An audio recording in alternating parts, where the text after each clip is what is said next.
If I had to figure out how many births I've done, I would have to give you an educated guess that it's between 2,000 and 3,000. What are they doing?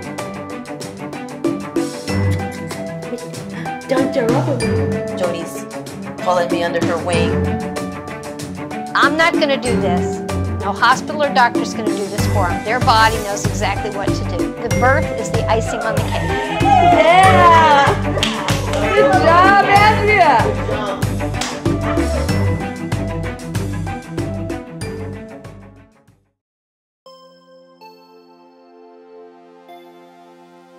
So I've been doing some reading, a lot of reading, and I've been trying to get to the bottom, or trying to really understand women's psyche and how they've developed so much fear about childbirth. I learned that Louis XIV had a huge impact on childbirth because he had a sexual interest in watching the women give birth, and the way they were giving birth didn't allow him to see it clearly, so he developed a method so that they were to be lying flat on their backs, and then he can have a better view of what was going on. Society then after followed the royal court's footprints, and till this day we use the method of lying flat on their backs simply because Louis XIV decided he wanted to see a little more what was going on.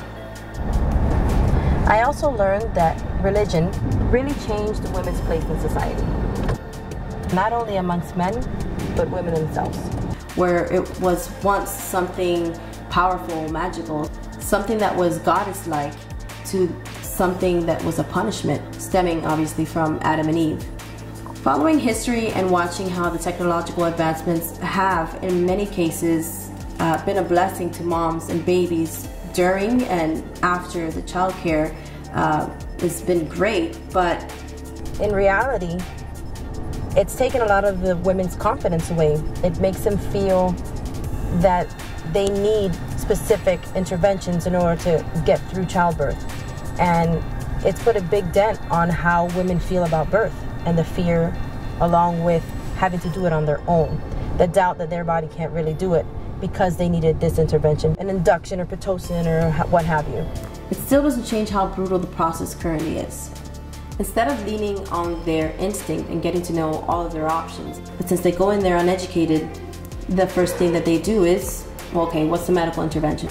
If women really knew where the majority of these birthing techniques and these birthing methods came from, I think they'd be more inclined to say, wait a minute, what are my other options?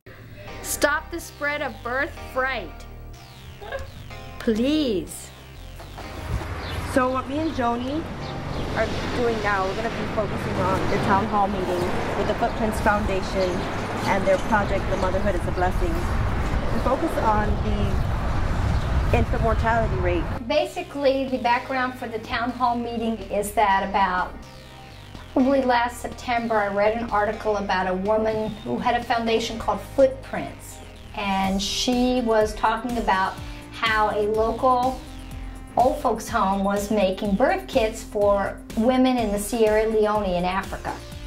And I couldn't resist finding out her phone number, which wasn't in the article, so I Googled her foundation, and I spoke with her at length about the local C-section rate, the low breastfeeding rates, lack of parent education, the lack of follow-up for birth control and family planning, the number of repeat C-sections, the doctor's refusal to do tubal ligations, and also the fact that we had the 80% C-section rate and its effect on Medicaid dollars and spending. And I have to say that during most of the conversation that she was silent. I think she was really dumbfounded, and she said that she had no idea that this was occurring here in the United States. The maternal and infant mortality rate has been rising in this country since 1982, which coincidentally or not, is the time which the C-section started to really erupt. The numbers just doubling and tripling in some facilities in a very short amount of time. That's important for one reason, because when I say maternal mortality, we're really looking at what kills people. And unfortunately, people aren't dying from pushing babies out. People are dying from anesthetic complications, they're dying from air embolisms that happen sometime during surgery, from post-surgical hemorrhages, anesthetic allergic reactions, postpartum infection, all sorts of things that are associated with C-sections, things that don't ever happen during natural birth. Childbirth has become more dangerous because more people are faced with having a cesarean section. The infant mortality rate, if I remember correctly, in 1982 was 7.5%. That means 7.5 women out of 100,000 every year died having a baby, and now it's probably close to 20. I don't know how we can say that childbirth today is safer than it ever was, because in many ways it's become much more dangerous. And if a woman doesn't know what to ask for, if she has not been adequately educated to know the real risks and benefits, we can't help her, and she can't help herself.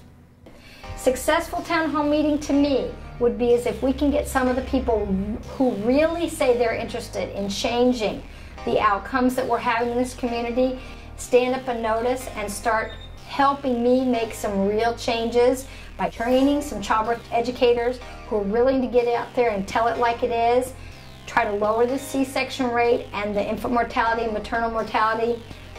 I would leave a happy woman. Andrea, look, we're going to go to this town hall meeting, and I know you. You're going to go in there in your Gucci bag and your nice shoes, and I'm going to look like a hot mess. We got to do something with me. I don't know. I'm going to put a dress on, but you know how I hate to wear a dress. I'm not wearing pantyhose. What do you think? We'll do one of these maybe? Or We could do a makeover. something? Okay, well, do something, Ava. Let's do a makeover. I'll sit here and you do whatever you want to do. Let's do And this. we'll see if we can do something for me, because I don't want to be seen like somebody who's unprofessional, you know. I mean, what can we do for me? You know what we can do, Joni? Marilyn Monroe. What? What's Marilyn Monroe? The red lips. Yeah, well, that's if you're blonde. I'm not blonde, obviously. Okay. This is looking nice. I love this idea. And Makeup smells. I didn't even know makeup smells. How has it been? How long has it been, Joni? Oh God, I don't even remember. Before I had children, obviously. Oh boy, I better close my eyes for this. This could be dusty. Perfect cheekbones. You see where Heidi gets her looks from. Of course. She looks Voila. like her father. Yeah. Done. I'm going to the bathroom to see this. Oh boy. Hi. I feel like a painted woman. My lips feel like they're covered in Vaseline. Let me go see. Okay, mommy. Hi. Ah! Oh no, this has to go. Oh no. No, I think I'm just gonna go au naturel. It's just not me. We tried. I know. Well, I'll think of something else. Make sure you get off of those eyes. Ooh, now it's dramatic. Ooh, what about that look? Oh yeah. Wet and wild. No, I think we won't try to do this again. Maybe not.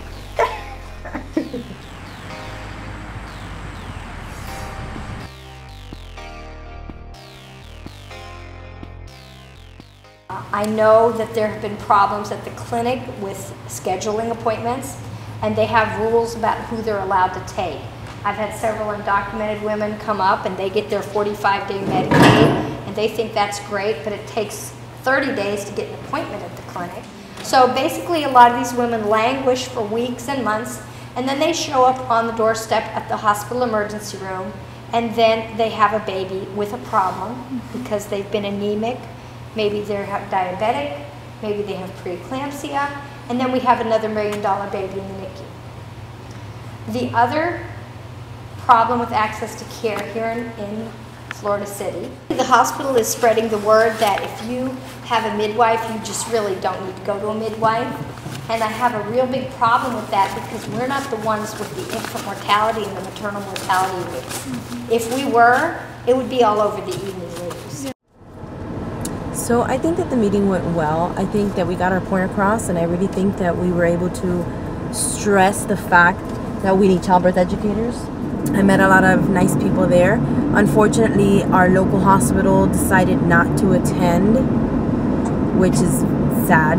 This Motherhood is a Blessing project down here in Florida City, she told us that the hospital said, no, that's not something we're interested in. Like, how are you not interested in your local community and the pregnant women? They have a huge labor and delivery floor, and for them not to be interested or not even to hear out what it is that we were going to do or why we were even there, they have no idea. Well, it's really interesting to me because we invited a lot of people to the meeting, and a lot of people that I invited didn't show up. Well, I think the town hall meeting was more of, for the foundation footprints, a fact-finding mission. And I think they were very surprised at what they heard, since they have been focusing their efforts on Africa. They really had no idea what's going on here in our own backyard, which there really no medical rationale for doing. And it makes childbirth a very demeaning and painful and sometimes humiliating experience that people remember their whole life, when it can be an empowering and beautiful and very powerful turning point in a woman's life, that she knows that she did this. Nobody did this for her. I don't deliver babies, I catch babies. The mother delivers the baby, and if I'm there to receive it, then I'm blessed too. The more I learn about how our history has evolved our way of thinking and the misconceptions that exist today, the more I'm able to connect to the issues that are happening around me. With proper care and education, knowing what the risks are early on, we can all start to think about birth in a more positive way.